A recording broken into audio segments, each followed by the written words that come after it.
Hello students.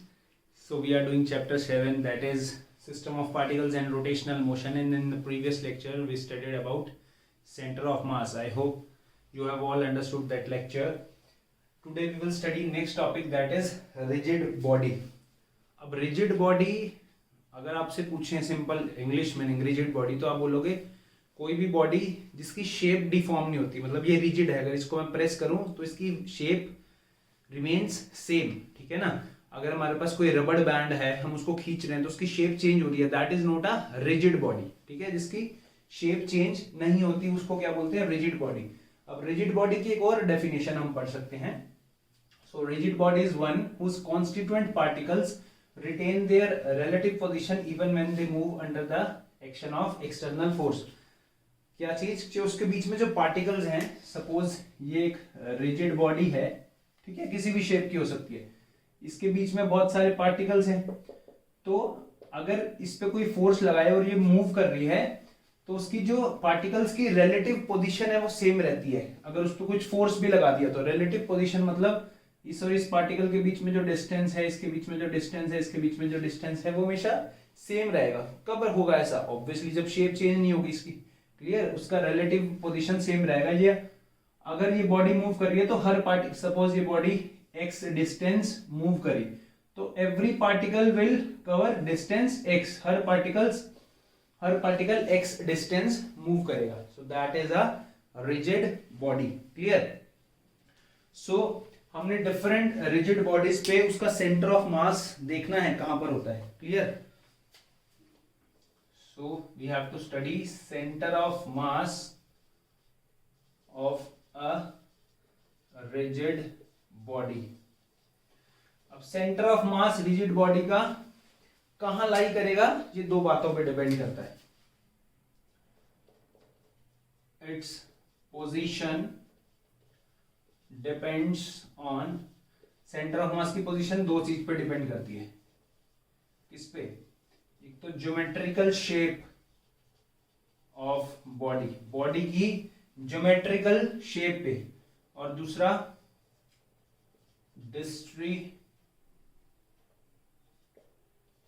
Distribution of mass of body, उसका मास कैसे distribute है, ठीक है। जैसे हमने एक थिन रॉड की बात करी थी, इस मार्कर का, इस मार्कर ये एक रिजिड बॉडी है, इसका सेंटर ऑफ मास कहां पर होना चाहिए? इसका सेंटर ऑफ मास आप कहोगे सर इसके ज्योमेट्रिकल सेंटर में, मतलब ज्योमेट्री है, इसका मास यूनिफॉर्म है, तो एक सेंटर ऑफ मास ऐसा पॉइंट जहां पर कि ऐसा एज्यूम करते हैं कि ऐसा पॉइंट जहां पूरी बॉडी का मास लाई करता है और सारी फोर्सेज उस पॉइंट पे लगते हैं, वही होता है सेंटर ऑफ मास। तो इसका कहां होगा? ज्योमेट्रिकल सेंटर पे। तो इसकी ज्योमेट्री क्या आती है? इसकी ज्योमेट्री एक तरह से क्या, सिलेंडर है, तो सिलेंडर में अगर मास पूरा इक्वली डिस्ट्रीब्यूटेड है, अगर ऐसा होता है यहाँ मास कम होता है, यहाँ ज्यादा होता मास, तो कहां लाई करता? अलग जगह लाई करता, क्लियर, सेंटर में तो नहीं लाई करता, ठीक। अगर इसका मास यूनिफॉर्मली डिस्ट्रीब्यूटेड है तो कहां लाई करेगा? अगर इसका मास यूनिफॉर्म डिस्ट्रीब्यूटेड है तो कहां लाई करेगा? सेंटर में, ठीक। अगर इस पॉइंट पे मास कम होता है, इस पे ज्यादा होता तो कहां लाई करता? बताओ कहां लाई करता? सेंटर ऑफ मास में हम एक और चीज पढ़ते हैं। सपोज ये दो मास हैं, एक यहां और एक यहां, ठीक है। सपोज इस पॉइंट पे सेंटर ऑफ मास लाई करता है, ये r1 पोजीशन पे है m1 मास से, ये m2 मास से r2 पोजीशन पे है, तो m1 r1 equal to m2 r2। ये कब होगा? जब सेंटर ऑफ मास एक पर्टिकुलर पॉइंट पे लाई करेगा, ठीक है, centre of mass particular point पे लाई करेगा। हमने ये पढ़ा था ना, m1 r1 plus m2 r2 upon m1 plus m2, इतनी बात पढ़ी थी। अब अगर एक जगह मास कम है, एक जगह मास ज्यादा है, तो सेंटर ऑफ मास कहां लाई करेगा? इस चीज को एज अ होमवर्क आपने ट्रीट करना है और फाइंड आउट करना कि centre of mass, different mass है, अगर मास डिस्ट्रीब्यूशन डिफरेंट है, यहां कम है यहां ज्यादा है, तो यहां से भी आप निकाल सकते हैं इसकी वैल्यू क्या होगी, मतलब सेंटर ऑफ मास किसकी तरफ लाई करेगा, हैवियर मास की तरफ लाई करेगा या लाइटर मास की तरफ लाई करेगा, क्लियर। तो इसके आगे हम देखते हैं centre of mass rigid body geometrical shape पे और डिस्ट्रीब्यूशन ऑफ मास पे डिफाइन करता है कि मास डिस्ट्रीब्यूट कैसे है, ठीक है, किस जगह कम है किस जगह ज्यादा है। अब कुछ रेगुलर बॉडीज हैं उनका सेंटर ऑफ मास देखते हैं हम कहाँ लाई करता है कुछ रेगुलर बॉडीज का। क्लियर? जैसे कि रेगुलर बॉडी एक रेक्टेंगुलर लेमिना है या ट्रायंगल है, सिलेंडर है, कोन है, ठीक। Centre of mass of regular bodies, centre of mass regular bodies का सेंटर ऑफ मास कहाँ लाई करता है। Let me draw the figures और उसके बाद हम देखेंगे सेंटर ऑफ मास कहाँ लाई करता है। तो अभी कुछ रेगुलर बॉडीज हैं, इसका सेंटर ऑफ मास कहाँ लाई करता है वो देखते हैं। हमने बोला सेंटर ऑफ मास डिपेंड करता है ज्योमेट्रिकल शेप पे और मास डिस्ट्रीब्यूशन पे। सपोज मेरे पास एक ये थिन रॉड है, ऐसी थिन रॉड जिसमें मास डिस्ट्रीब्यूटेड है, जस्ट लाइक ये मार्कर एक रॉड है, ठीक है। इसका सेंटर ऑफ मास कहाँ लाई करेगा? सेंटर पे, यहां किस पे? At geometrical centre. उसकी ज्योमेट्री ऐसी है कि उसके ज्योमेट्रिकल सेंटर पे सेंटर ऑफ मास लाई करेगा। रिंग में कहां लाई करेगा? रिंग क्या है? रिंग बेसिकली बाहर मास है, अंदर हॉलो है, ठीक है ना। रिंग क्या है? बाहर मास है, अंदर हॉलो है। बट मास तो क्या है? पूरा इक्वली डिस्ट्रीब्यूटेड है, पूरा सर्कल में यूनिफॉर्मली डिस्ट्रीब्यूटेड है मास। तो इसका सेंटर ऑफ मास कहां लाई करेगा? ज्योमेट्रिकल सेंटर पे। इसका भी at geometrical centre of ring के ज्योमेट्रिकल सेंटर पे। क्लियर? यही लाई करेगा। तो जरूरी नहीं है कि मास के ऊपर ही सेंटर ऑफ मास लाई करते हैं। जनरली 1 मार्क में कई बार पूछते हैं क्वेश्चन कि is centre of mass always lie on the mass distribution. नहीं, ये मास तो यहाँ है, ये तो वेकेंट खाली स्पेस है, हॉलो स्पेस है। बट यहाँ क्या, ये यूनिफॉर्मली डिस्ट्रीब्यूटेड है, तो इसका एवरेज कहाँ होगा? यही ज्योमेट्रिकल सेंटर में। नेक्स्ट क्या है? डिस्क है। डिस्क क्या मतलब? जैसे आपकी सीडी होती है या डीवीडी होती है, डीवीडी के अंदर सर्कल होता है, सपोज यहाँ वेकेंट होता है, ऐसा नहीं है, पूरा यूनिफॉर्मली एक डिस्क है। क्लियर? तो डिस्क का सेंटर ऑफ मास कहाँ लाई करेगा? ये भी यूनिफॉर्मली डिस्ट्रीब्यूटेड मास है सारा, तो इसके भी ज्योमेट्रिकल सेंटर में। कहाँ लाई करेगा? ज्योमेट्रिकल सेंटर में। किसका? डिस्क का, ठीक है। बस इसमें क्या है? यूनिफॉर्मली पूरी डिस्क में मास डिस्ट्रीब्यूट है, तो सेंटर ऑफ मास कहाँ लाई करेगा? ज्योमेट्रिकल सेंटर में। रेक्टेंगुलर लेमिना, कोई रेक्टेंगल है, रेक्टेंगल का सेंटर ऑफ मास कहाँ लाई करेगा? कहाँ लाई करता है? इसके जहां पर ये दोनों डायगोनल्स क्या करते हैं? इंटरसेक्ट करते हैं इस पॉइंट पे, ठीक है ना। एट इंटरसेक्शन ऑफ डायगोनल्स, ये डायगोनल होते हैं ना, डायगोनल जहां इंटरसेक्ट करते हैं दोनों, उस रेक्टेंगल के वहां पर लाई करेगा, ठीक है। रेक्टेंगल की डिफरेंट लेंथ ब्रेड्थ हो सकती है, तो हम एक पर्टिकुलर ऐसा नहीं बोल सकते ना ये पॉइंट है। तो जहां दो डायगोनल्स इंटरसेक्ट करते हैं वहां सेंटर ऑफ मास लाई करेगा। क्यूब में भी ऐसा होता है, जहां ये दो बॉडी डायगोनल्स इंटरसेक्ट करेंगे, मतलब क्यूब की एक कॉर्नर से दूसरे कॉर्नर पे जहां दो बॉडी डायगोनल्स इंटरसेक्ट करेंगे, intersection of body diagonals. Cube और रेक्टेंगुलर लेमिना में क्या फर्क है? This is 3 dimension. जैसे कि एक रूम है, ठीक है, तो रूम के एक कॉर्नर से दूसरे कॉर्नर पे, दोनों कॉर्नर से अगर हम डायगोनल्स ड्रॉ करेंगे तो डायगोनल्स के सेंटर पे लाई करेगा सेंटर ऑफ मास। नेक्स्ट है स्फीयर। स्फीयर क्या है? सर्कल की तरह बस 3 डायमेंशनल है। सपोज बास्केटबॉल है, तो कहां लाई करता है उसका सेंटर ऑफ मास? भी सेंटर में लाई करेगा। नेक्स्ट इज ट्रायंगल, या इसको ट्रायंगुलर लेमिना भी बोलते हैं। Triangular lamina, triangular lamina. Triangular lamina का कहां लाई करता है centre of mass? Triangular lamina का मीडियन ज्वाइन करो। एक ये मीडियन होता है ना, एक कॉर्नर से पर्टिकुलर साइड, एक दूसरी कॉर्नर से इस साइड, और ये तीसरी कॉर्नर से साइड, तो दोनों तीनों कहां इंटरसेक्ट कर रहे हैं? इस पॉइंट पे।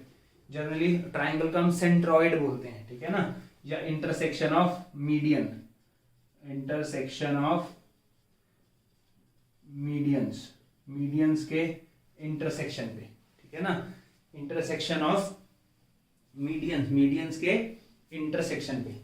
नेक्स्ट इज दिस इज कोन। ये क्या है? कोन है। तो कोन में कहां लाई करता है सेंटर ऑफ मास?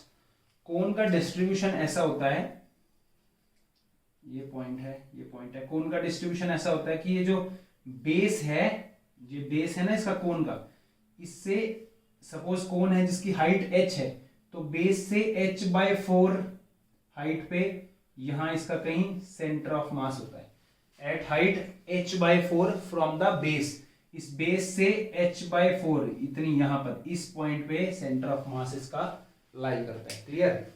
एक और रह गया सिलेंडर। सिलेंडर क्या है? अगर मैं सिलेंडर बनाऊं, ठीक है, सिलेंडर दो तरह का हो सकता है, या हॉलो सिलेंडर होगा, ऐसे खाली सिलेंडर होगा हॉलो सिलेंडर, या फिर ये उसमें मास होगा सॉलिड सिलेंडर, जैसे कि एक मार्कर है या वायर है। ठीक है, ये सब हॉलो सिलेंडर और सॉलिड सिलेंडर में फर्क क्या है?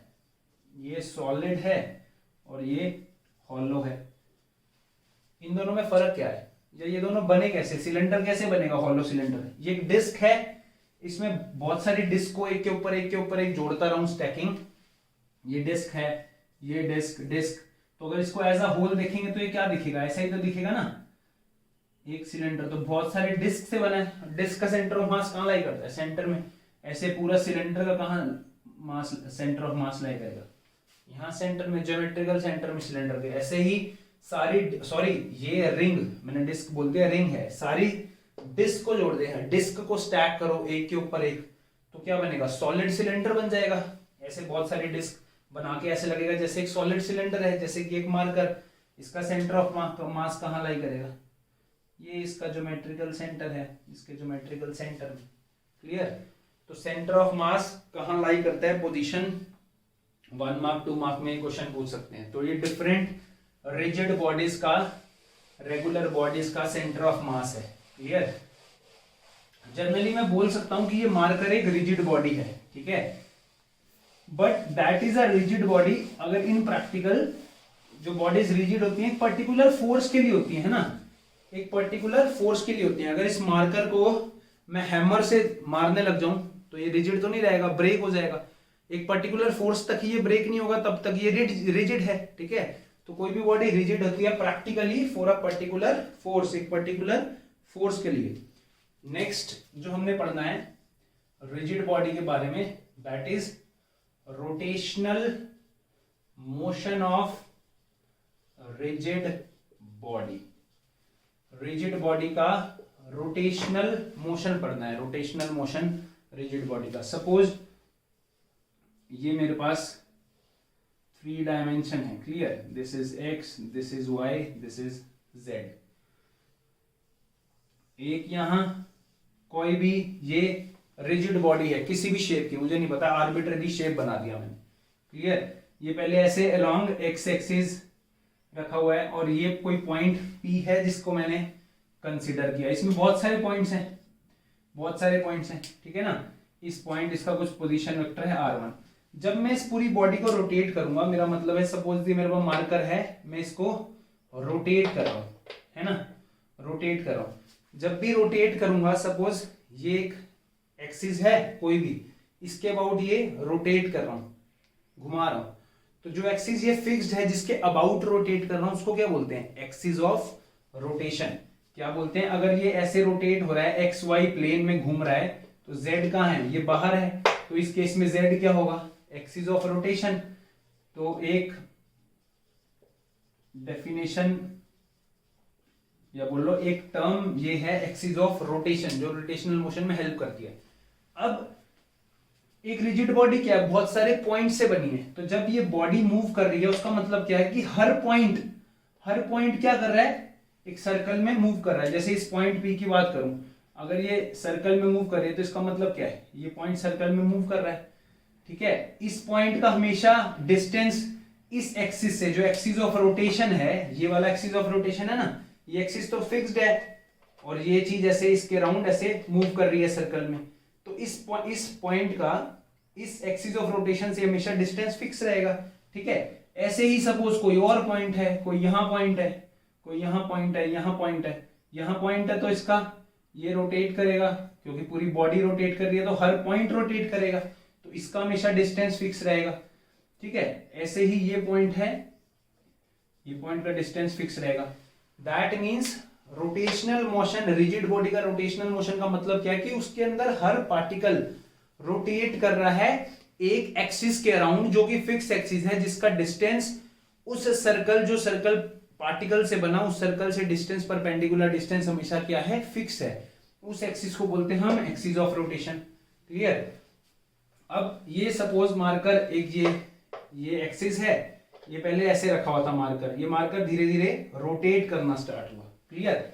ये पहले इस पॉइंट पे था, ये रोटेट हो गया, ये पी पॉइंट यहां पर आ गया, इसका पोजीशन वेक्टर है सपोज r1 डैश। ठीक है, यहां से यहां गया, उसने कुछ डिस्प्लेसमेंट किया, कितना, थीटा। अब फर्क क्या है, पहले हम जब ट्रांसलेशन मोशन होता है तो हम ट्रांसलेशन मोशन में क्या करते हैं, सिंपली एक डायरेक्शन में मूव कर रहा है, ठीक है ना, या दो डायरेक्शन में मूव कर रहा है, एक्स वाई की फॉर्म में लिख देते हैं, डिस्प्लेसमेंट बता देते हैं। रोटेशन के केस में डिस्प्लेसमेंट कैसे बताते हैं, थीटा के टर्म्स में, ठीक है ना। डिस्प्लेसमेंट कैसे बताते हैं, इन टर्म्स ऑफ थीटा। ये क्या है मेरा डिस्प्लेसमेंट, कितना ये डिस्प्लेस हुआ है, कितना क्या हो गया, डिस्प्लेस हुआ है। कितना डिस्प्लेस हुआ बताएंगे कैसे, कितना रोटेट हुआ, तो एंगल से। ठीक, अब रोटेट ऐसे भी हो सकता है और नीचे की डायरेक्शन में भी हो सकता है, ऐसे भी तो हो सकता है रोटेट, इधर नीचे की डायरेक्शन में भी हो सकता है, ठीक है ना, यहां भी रोटेट हो सकता है और यहां भी रोटेट हो सकता है, ऊपर भी और नीचे भी। ठीक, रोटेट होगा मतलब वो मूव कर रहा है, एक मार्कर यू मूव कर रहा है, कोई भी बॉडी मूव कर रही है तो पर्टिकुलर वेलोसिटी से मूव करेगी। ठीक है, सिंपल जो ट्रांसलेशन में वेलोसिटी, हम उसको लीनियर वेलोसिटी बोलते थे या वेलोसिटी बोलते थे।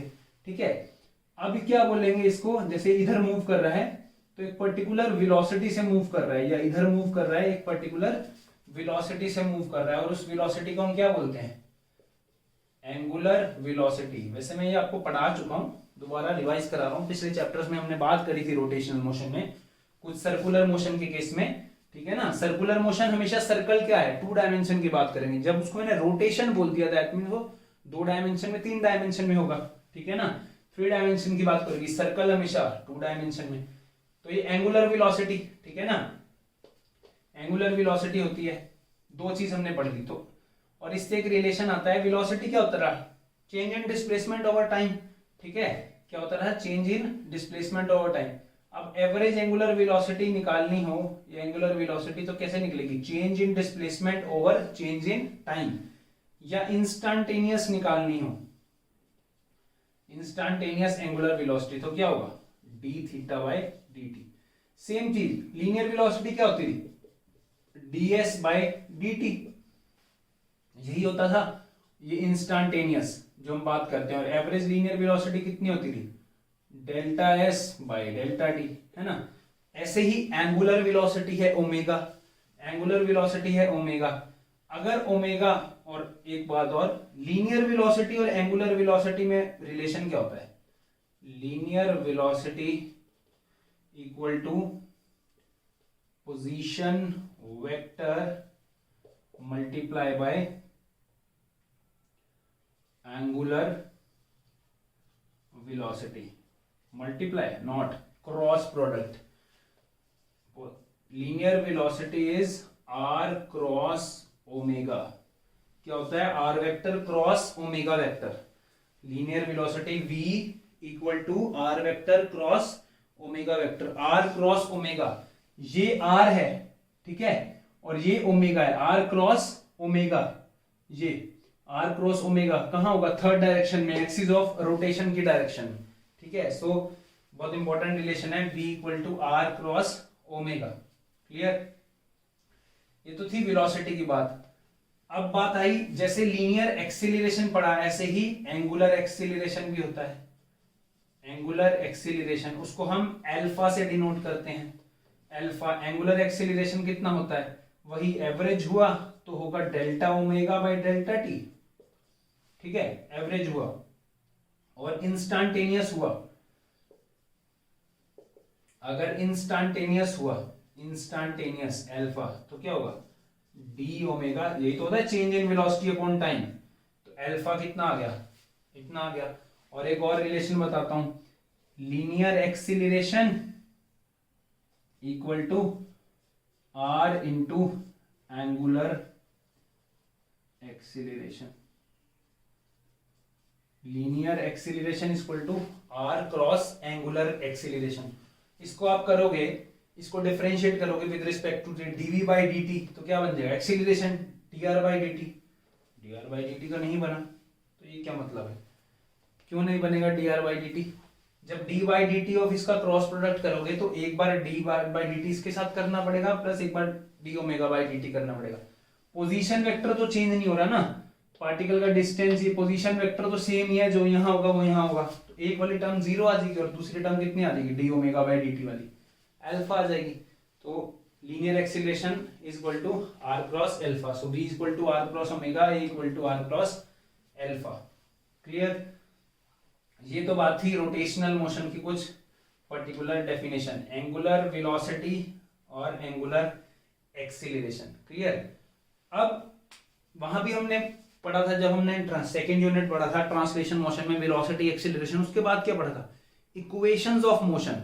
अब ये मूव कर रहा है तो एक पर्टिकुलर इक्वेशन ऑफ मोशन लगा सकते हैं इसमें, ठीक है, जैसे वहां पढ़ी थी, वहां कौन सी पढ़ी थी हमने equation of motion, v equal to u plus a t, s क्या था, displacement equal to u t plus half a t square, v square minus u square is 2as, यही पढ़ा था हमने, ठीक है। तो सेम ऐसे ही रोटेशनल इक्वेशन भी होंगी, रोटेशनल मोशन में होंगी ना, जैसे लीनियर मोशन में इक्वेशंस ऑफ मोशंस 3, ऐसे ही क्या होगा, equations of rotational motion, equations of rotational motion, rotational motion में इक्वेशन, ठीक है। तो सबसे पहले बात करेंगे हम first equation of motion, first equation of motion, rotational motion. First equation derive करने के लिए we know that omega is d theta by d t. Omega कितना होता है, d theta by d T, या इसको भी इससे स्टार्ट करते हैं, alpha equal to angular acceleration कितना होता है हमने पढ़ा, d omega by d t. Clear? तो यहां से डी ओमेगा कितना निकल के आएगा, अल्फा डी टी। अब आप बोलोगे सर आपको ये कैसे पता लगा, ये यहां ये लिखना है, ये क्यों लिखना है, पहली इक्वेशन मुझे कैसी चाहिए थी, वेलोसिटी, तो मुझे वेलोसिटी और एक्सीलरेशन, वेलोसिटी एक्सीलरेशन टाइम है, डिस्प्लेसमेंट तो नहीं है ना, इसलिए मैंने थीटा नहीं लिखा, वेलोसिटी एक्सीलरेशन टाइम। तो यहां से मैं फर्स्ट इक्वेशन वैसे वैसे कुछ निकाल सकता हूं। Clear? So at t equal to 0, limits डालने के लिए ओमेगा, सपोज पहले उसकी कुछ इनिशियल वेलोसिटी थी, ठीक है, कितनी, ओमेगा नॉट, और at t equal to t कुछ पर्टिकुलर टाइम पे उसकी फाइनल वेलोसिटी कितनी थी, ओमेगा कुछ उसकी फाइनल वेलोसिटी थी। जैसे वहां हम क्या लिखते रहे, इनिशियल वेलोसिटी u जब स्टार्ट हुआ है टाइम t0 पे, और स्टार्ट हुआ मतलब जब हमने नोट करना स्टार्ट किया, ठीक है, टाइम 0 पे, और फाइनल वेलोसिटी ये। तो integrate with respect to t, ऐसे लिख सकते हैं, इंटीग्रेट बोथ साइड्स, इक्वेशन 1 को दोनों साइड इंटीग्रेट करना है, D omega alpha D T. Limits क्या है, जब टाइम, ये डी टी है ना, टाइम के साथ इंटीग्रेट करना है, जब टाइम कहाँ है, 0 से t तक है, तो 0 पे टाइम पे एंगुलर वेलोसिटी कितनी थी, ओमेगा नॉट, और इस पे ओमेगा।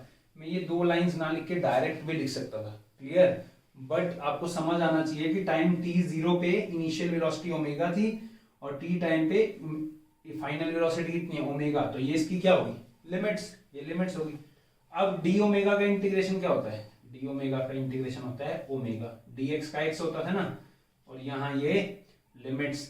अल्फा क्या है, सपोज ये मूव कर रहा है कांस्टेंट एक्सेलरेशन से, ठीक है, अल्फा क्या है, कांस्टेंट, यहाँ हम लिख देते हैं कांस्टेंट एक्सीलरेशन, कांस्टेंट एक्सीलरेशन से मूव कर रहा है, तो अल्फा कांस्टेंट, अंदर क्या रह गया, dt 0 to t, यहां करेंगे ये कितना आएगा, एक बार ओमेगा डाल लेंगे माइनस एक बार ओमेगा नॉट डाल लेंगे, अल्फा डी टी का इंटीग्रेशन कितना होता है, टी फ्रॉम 0 टू टी, तो कितना हो जाएगा ओमेगा इक्वल टू, इधर ले जाएंगे माइनस को, omega naught plus alpha T, और दूसरा क्या होगा 0 होगा। तो मेरे पास फर्स्ट इक्वेशन आ गई, v equal to u plus a t, वो लीनियर में थी, ये रोटेशन में है। v क्या है फाइनल वेलोसिटी, ओमेगा क्या है फाइनल एंगुलर वेलोसिटी, u क्या है इनिशियल वेलोसिटी, ओमेगा नॉट क्या है इनिशियल एंगुलर वेलोसिटी, a क्या है लीनियर एक्सीलरेशन, अल्फा क्या है एंगुलर एक्सीलरेशन। टाइम तो सेम है, रोटेशन में टाइम का तो कुछ फर्क नहीं है, टाइम तो हमेशा सेम ही रहेगा ना। तो that is first equation of motion, omega is equal to omega naught plus alpha t, clear, omega equal to omega naught plus alpha t. तो हम यहाँ सेकेंड इक्वेशन ऑफ मोशन लिखेंगे और यहाँ लिख लेते हैं फर्स्ट इक्वेशन ऑफ मोशन क्या आई, omega equal to omega naught plus alpha t. ये मेरे पास क्या आ गया, फर्स्ट इक्वेशन ऑफ मोशन। अब सेकेंड इक्वेशन ऑफ मोशन निकालना है। सेकेंड इक्वेशन ऑफ मोशन में क्या चाहिए, डिस्प्लेसमेंट चाहिए और वेलोसिटी। ओमेगा क्या होता है d theta by d t, d theta कितना निकल गया है displacement, omega d t, same at t equal to 0, theta equal to suppose theta naught, ठीक है, theta equal to theta naught, कुछ सॉरी डिग्री लग रहा है यहाँ लिखो, थीटा इक्वल टू इनिशियली उसकी कुछ डिस्प्लेसमेंट, और टी इक्वल टू टी पे theta equal to theta final. इसको भी इक्वेशन 1 लिखो, इंटीग्रेट, बहुत इजी है, सेम चीज है, इक्वेशन 1 बोथ साइड्स, दोनों साइड्स इंटीग्रेट करेंगे इक्वेशन 1 को, D theta omega d T, ठीक है। अब ओमेगा सॉरी ओमेगा यहां लिखते हैं, इंटीग्रेट ओमेगा डी टी, ठीक है।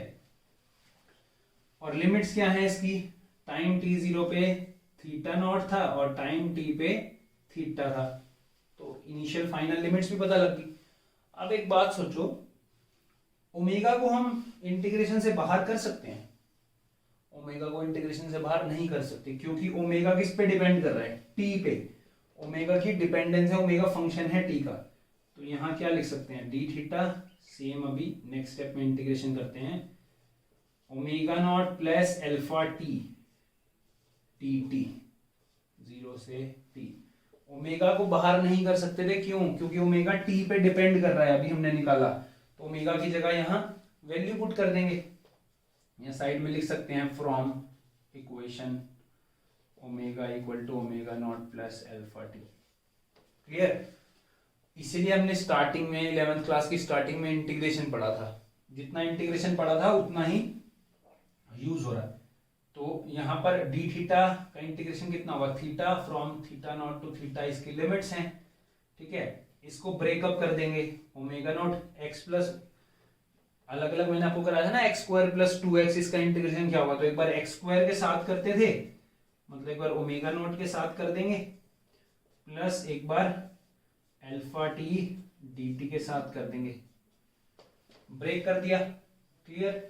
इसको ब्रेक करने के बाद इसको रब करता हूं मैं, यहां लिखता हूं, इसको ब्रेक करने के बाद क्या करेंगे, ये तो आ गया theta minus theta not, omega naught constant, initial velocity constant है, ओमेगा नॉट बाहर आ जाएगा, dt का इंटीग्रेशन कितना होगा t, और लिमिट्स भी क्या है 0 टू t, प्लस अल्फा, अब हम अल्फा बाहर निकाल सकते हैं, कांस्टेंट एक्सीलरेशन, अंदर कितना बचेगा t t t 0 से t, तो ये theta minus theta not omega, एक बार t डाल लेंगे, एक बार 0, और अल्फा t dt का इंटीग्रेशन कितना होता है, t dt का, x dx का इंटीग्रेशन क्या होता है, x स्क्वायर बाय 2, तो t dt का कितना होगा, t square by 2, 0 to t, theta minus theta naught equal to omega t plus alpha, एक बार t डालेंगे और एक बार 0 डालेंगे, तो 0 वाला तो 0 हो जाएगा, कितना आ गया, theta minus theta naught equal to this. Suppose at t equal to 0, initially जो था डिस्प्लेसमेंट क्या था, 0 था, थीटा की वैल्यू 0 थी इनिशियली t 0 पे, तो put theta naught equal to 0, मतलब t0 पे थीटा नॉट की वैल्यू सपोज 0 थी, यहाँ 0 थी ना, कोई भी डिस्प्लेसमेंट नहीं था, एक मैं जर्नल केस लेके चल रहा था जनरली, तो ये इक्वेशन आ गई। क्लियर, वैल्यू पुट करेंगे theta equal to, theta naught 0 है, omega naught t plus half alpha t square. अब वो लीनियर वाली इक्वेशन देखो, displacement equal to u t plus half a t square, that is second equation of motion. बिल्कुल same step है जैसे हमने उसका कैलकुलस मेथड किया था, किसका, लीनियर इक्वेशन ऑफ मोशन का। तो सेकेंड इक्वेशन कौन सी आ गई, theta equal to omega t plus half a t square. आप यहां भी छोड़ सकते हैं, ये भी यही है, चेंज इन डिस्प्लेसमेंट, डिस्प्लेसमेंट ये ना change in position, theta minus theta note. Suppose theta note का मतलब क्या है कि टाइम t0 पे यहां नहीं था ये, इसकी कुछ यहां वैल्यू थी थीटा नोट, फिर ये यहां से यहां रोटेट हुआ, कुछ थीटा चेंज हो गया, तो इनिशियली भी कुछ थीटा नोट था, बट हम क्या लेके चल रहे थे, इनिशियली ये पी पॉइंट कहां था, एक्सिस पे था। क्लियर, पी पॉइंट कहां था, एक्सिस पे। तो मेरे पास सेकेंड इक्वेशन ऑफ मोशन भी आ गया। क्लियर, अब हमने बात करनी है थर्ड इक्वेशन ऑफ मोशन की, थर्ड इक्वेशन ऑफ मोशन की। थर्ड इक्वेशन ऑफ मोशन में क्या है, थर्ड इक्वेशन ऑफ मोशन में डिस्प्लेसमेंट और एक्सेलरेशन है। मुझे तो ये पता है acceleration D omega by d T होता है, ठीक है। इसको हम क्या लिख सकते हैं, डी थीटा से मल्टीप्लाई भी कर सकते हैं, डी थीटा से डिवाइड भी कर सकते हैं। ये कट के यही तो आएगा, तो इसकी जगह मैं ये भी लिख सकता हूँ ना, ये कैंसिल हो जाएगा और मेरे को यही वापस मिल जाएगा, मल्टीप्लाई और डिवाइड कर दिया किससे, डी थीटा से। तो ये क्या आ गया, alpha d omega by d theta, और d theta by d omega कितना होता है, omega, because omega equal to d theta by d t. D theta by d t की जगह क्या लिख दिया मैंने, ओमेगा लिख दिया, लिख सकता हूं, और ये एज इट इज लिख दिया।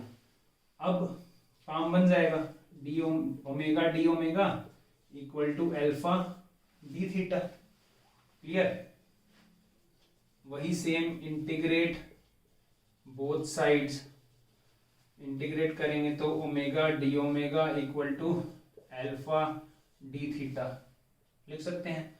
अब जब थीटा टाइम 0 पे at t equal to 0, suppose theta naught की वैल्यू क्या थी, 0, इनिशियली 0 था, और theta at t equal to t पे थीटा की वैल्यू क्या थी, थीटा। तो 0 से थीटा, और उस टाइम पे एंगुलर इनिशियल वेलोसिटी क्या थी, ओमेगा नॉट, और फाइनल वेलोसिटी क्या थी, ओमेगा। करा हमने पहले भी, t0 पे ओमेगा क्या था इनिशियली, ओमेगा नॉट, और t इक्वल टू टी पे ओमेगा की वैल्यू क्या थी, ओमेगा की वैल्यू थी ओमेगा, और t0 पे थीटा नॉट, मैं थीटा नॉट नहीं लेके चल रहा, 0 लेके चल रहा हूँ कि यहीं पर है। आप थीटा नॉट भी ले सकते हैं, बाद में उसको 0 कर सकते हैं, या यहीं पर।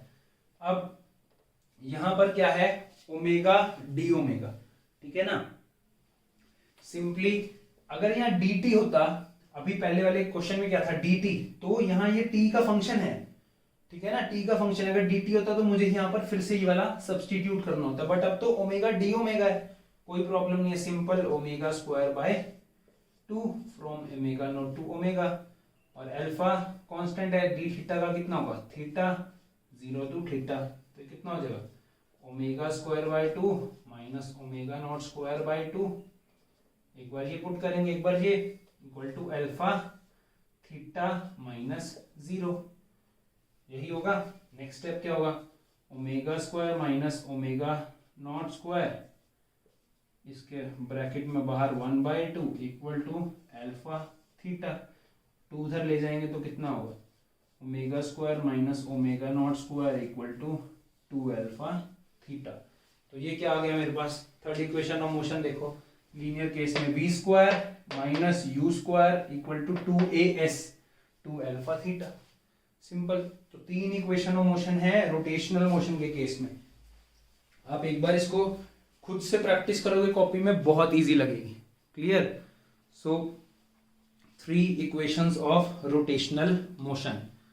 तो ये लेक्चर यहीं पर खत्म करते हैं। आज हमने सेंटर ऑफ मास पढ़ा, रिजिड बॉडीज का, और इक्वेशन ऑफ रोटेशनल मोशन पढ़ी।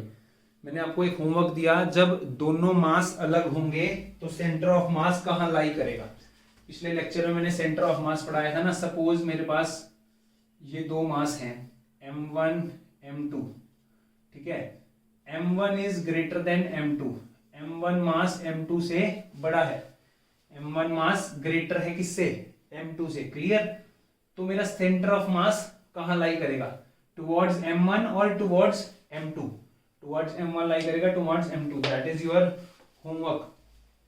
इसको पढ़ो, इस कंसेप्ट को, और मुझे कमेंट्स में बताना। So this is all about today. Thank you.